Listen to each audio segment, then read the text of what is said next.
Hello fellow modelers, I hope you're having a good day.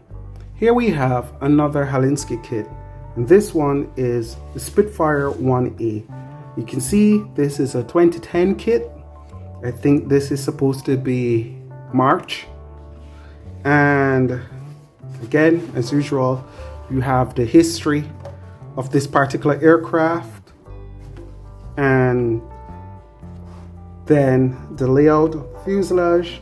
What I love about the kit is that the early identification where one part of the fuselage, the underside of the wing, one half of the aircraft is black and the other part is either sky or dull white.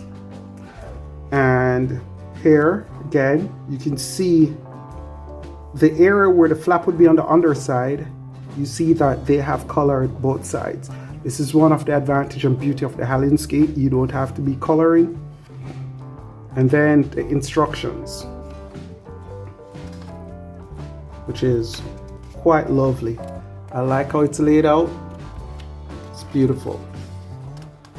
And of course, a ship which I'm not really interested in right now, but I'm sure, God's willing, before I pass on, I'd love to tackle one of these.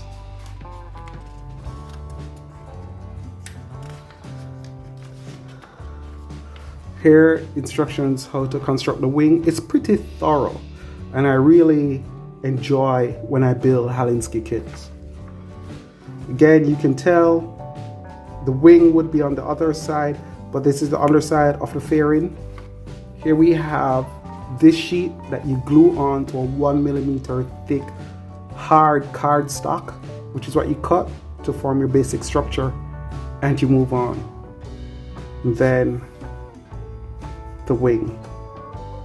So as I said, half and half here along the center of the fuselage.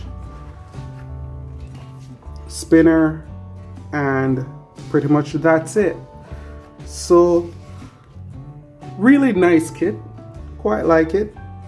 I built, before this one, I built the Mark V, the tropical version, and it's a beautiful kit.